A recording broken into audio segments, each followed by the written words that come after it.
I'm Maria Menounos, and you're tuned in to AfterBuzz TV, the ESPN of TV talk. Now, let the buzz begin. Hey friends, Brian Saunders here, and I'm back again with Quarantine with the Stars here on AfterBuzz TV.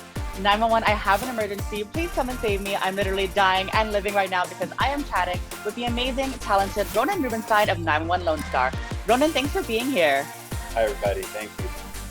I am super excited to get into this. I need to preface this by saying that I'm like a huge 911 Lone Star fan. I discovered it on Hulu like a month ago. I got my uncles into it. We're obsessed. So I can't wait for the season 2. So we'll get into all of that.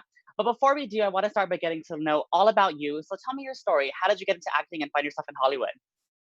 Um, Long story short, I did a play in high school in my junior year of high school, and I sort of caught the acting bug. And ever since then, I think it was the summer between junior year and summer year of high school. I pursued a manager and I did some showcases. Luckily, found a manager randomly and booked my first feature, which was "It Felt Like Love." And then when I was 19, the movie got accepted into Sundance, Oh, wow. and my world just changed. And I was thrown into it fully. And ever since then, it's been a really nice ride. Amazing. Yeah, you've done some work with Freeform, of course. Now your recent stint was with 911 Lone Star. So let's chat about that. The renewals of season 2, so exciting. How excited were you for the renewal, and what do you want to see from the next season? I am beyond excited. I had to pinch myself throughout the entire season just because of everyone involved, and Ryan Murphy and Rob Lowe and Liv Tyler, and just to be able to be on a show that accesses such a massive audience, and Mhm. honestly a little bit of everyone, all walks of life, all demographics. And then we got season 2, and it's just like a continuous dream come true. I'm trying to stay really calm, uh, because we don't know when we're going to be able to shoot, but apparently we are going to be able to shoot this year. So I'm really looking Perfect. forward to So that, exciting. and that's sort of keeping me motivated and hopeful for what's to come. Amazing. What do you want to see from the next season?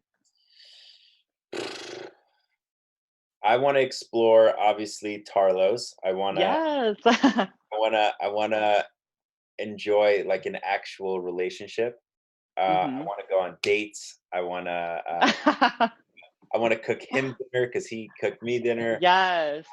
And then I want to explore I think my newfound relationship with my dad. I think we ended on Mhm. a really beautiful note. It seems like his cancer is getting a little better. I feel like I finally was able to accept myself and um, choose what I truly want to do with my life, and he obviously approved. Um, Mhm. and I think the very end of episode 10, we saw that he knows now about Carlos. He's very excited about it. So that would be a really interesting relationship to navigate. Maybe all three of them. I keep saying Yes. I'd love to go on like an awkward date with like Carlos and Owen. Uh, be like, yeah, this is my boyfriend now. So yeah, I should. There's a lot of fun that we could have with that. That is definitely super fun. I feel like it's something I would do. Like my dad is so supportive. I'd be like, bring my boyfriend over. Like, hey, this is my boyfriend. Let's go have dinner. Like, that would be hilarious. Supportive. It's that beautiful scene in the hospital where Mhm. Carlos shows up, and there's just that beautiful moment where Owen registers that, oh, there's something more than just a Mhm. friendship here, and I Yes. think that was more than enough. It was so beautiful, that scene. So yeah, it would be really interesting to navigate that. Absolutely. Well, we're talking about hashtag Tarlos. I can tell you that I've watched episode 2 like several times for obvious reasons. Yes. But what has been the fan response to TK and Carlos? Yeah, it's been over the moon. It's funny. It started when we released our first trailer, where you see us breaking into the room and going Hmm. at it. And I think that was in November. So we've had this Tarlos craze pretty much since November, December. So it's been unreal, and I don't think anyone expected it. And then once the show actually came out, I think people realized that it's a really grounded, beautiful, honest relationship, and it's Hmm. not just physical. And I think that's ultimately the reason why people are so attached to it and are so in love with Tarlos. And I think as a fan of the show, I see it that way as well. As it's an authentic, beautiful, honest relationship, and we really care for each other. And I think people are grasping onto that for that reason. I love that. And, I love how many strides we're getting with Hollywood with, LGBT representation, because I feel like a lot of the stories are, like coming out stories or they're kind of tragic. But I love how Tarlos is, so portrayed, like you said, of like this really just beautiful love story of two people. So from an actor's perspective, what is it like for you to portray such an important LGBT character? Oh my God! I mean, it's really everything, especially to be able to do it in a Ryan Murphy world where Hmm. he is sort of the trailblazer for all of this. He was the Yes. first one to push these boundaries. He was really the first one to introduce these kind of characters on network television, which is crazy. Hmm. We haven't really seen that before. And again, it's like you said, I've always said this. I love that it's not a tragic coming out story, that it's just like, this is who TK is, this is Hmm. who Carlos is, and it's completely normal. We're not going to make a Yes. big deal out of it. And to be able to represent that in that way is really beautiful. And yeah, it's just an honor, especially being in Ryan Murphy's role. Amazing. I also know that you and Rafael Silva, who plays Carlos, have such a great relationship. So tell Yeah. me all about your time on set with him. Do you guys have any fun stories from the set? Yeah, I mean, I always say that when I'm on set with him, I feel the most comfortable because we obviously have a very complex, intimate, but still fun relationship. Hmm. So there's a lot of playing around in between takes. There's a lot of, like, in the actor world, there's a lot of like giving and receiving, and we'll play around with certain scenes and play around with certain lines. And I Hmm. always know if I give him something new in the middle of the scene, he'll return it. And Yes, he's extremely gracious as an actor, and I think it just makes both of us better. And you can see it on screen. A lot of things are little moments that just happen that aren't scripted. A lot of things are just happening because of just pure chemistry. So from an actor's perspective, that's like that's all you can ask for. definitely. I know, I can tell you're very passionate about, your role as TK, and it obviously comes through on screen. And I also know you're very passionate about Kobe Bryant. So you shared this really heartfelt, sweet message on your Instagram on the day he passed away. I just love to know what Kobe meant to you. Man, Kobe was the first role model outside of my parents that I've ever had. I moved to America from Israel when I was 5 years old, and Kobe Bryant and the Lakers was the first American thing I knew. Oh, Uh, wow. I saw like a Lakers jersey on someone and was just like, "What is that?"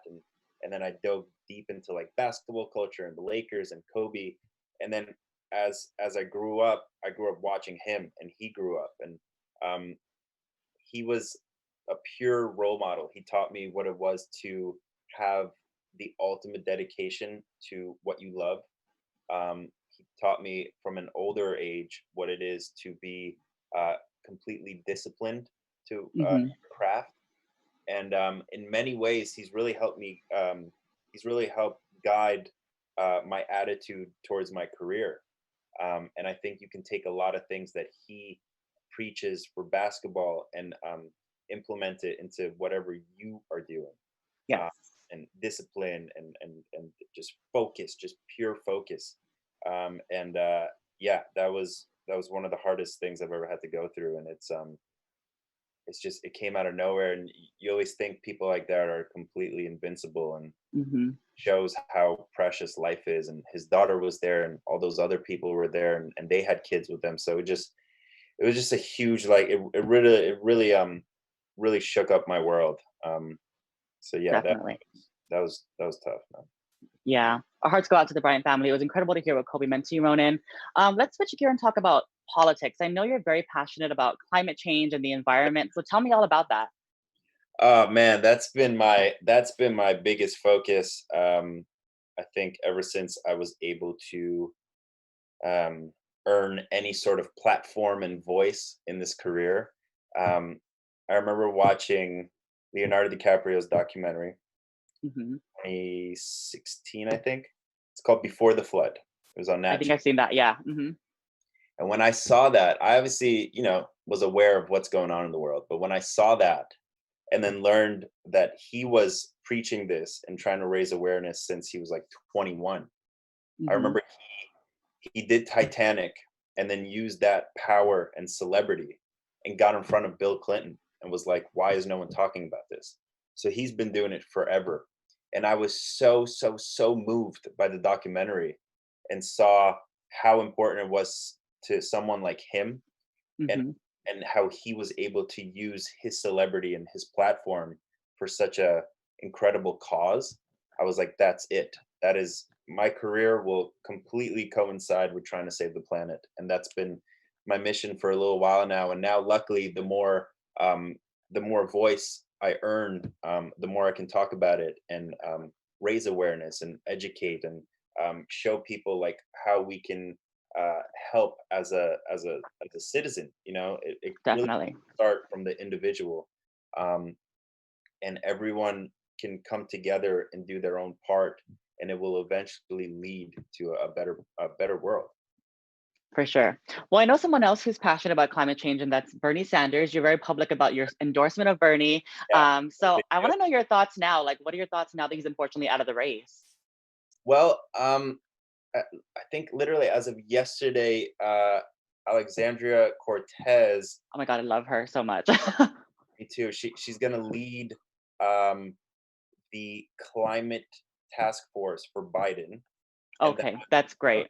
that was in due part because Biden promised to work with Bernie, even as not being in the run anymore. But he promised that Hmm. he will continue to work with him and his people. So That's great. I know that that was a huge influence from Bernie to put Alexandria in charge.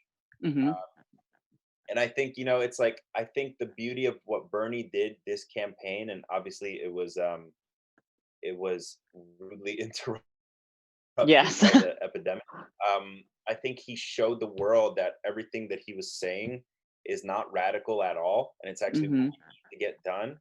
And now, what do you know? In the time of an epidemic, everything that he was saying, the government is trying to implement. Meanwhile, Right. 6 months ago, Absolutely. they were saying it was extreme and this could never happen. And he was warning us of all these things that we're not ready for something like this. That our Medicare system is not good. Our climate system is definitely not good. So Hmm.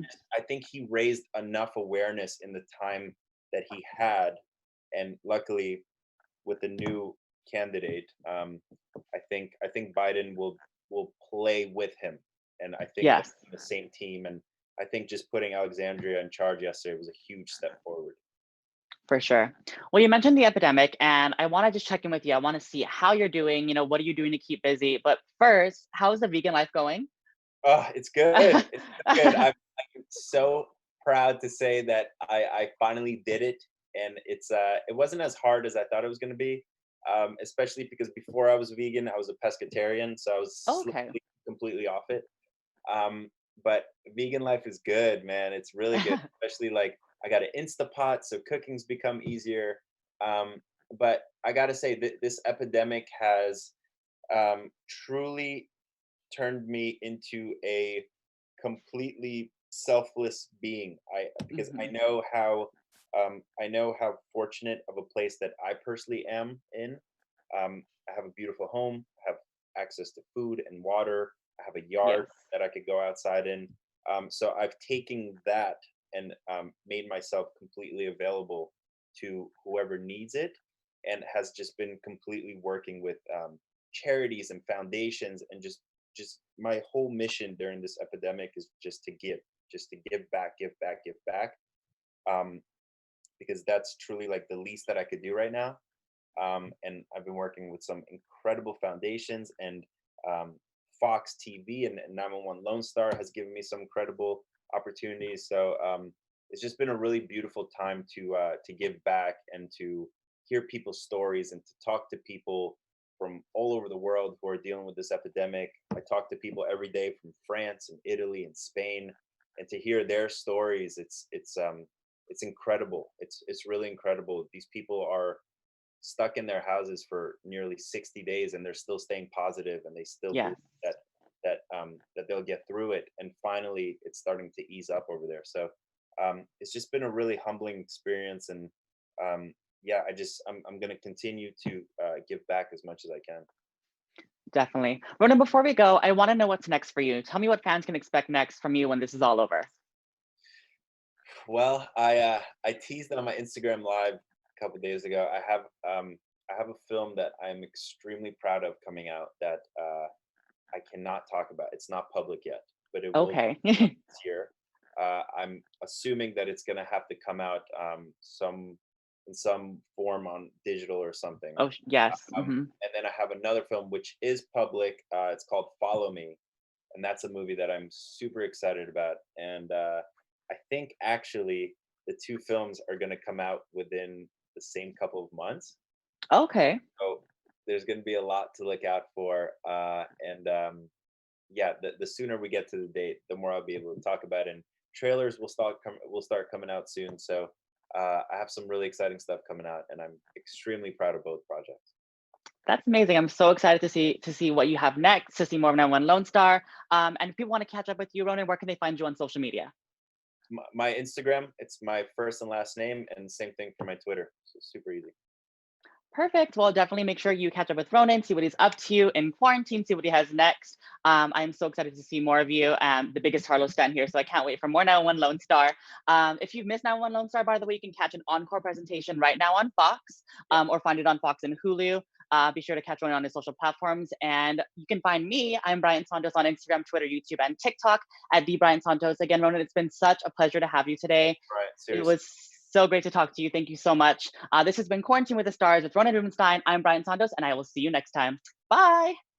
Our founder, Kevin Undergaro, and me, Maria Menounos, would like to thank you for tuning in to AfterBuzz TV. Remember, we're not just the first, we're the biggest in the world, and we're the only destination for all your favorite TV shows. Whatever you crave, we've got it. So go to AfterBuzzTV.com and check out our lineup.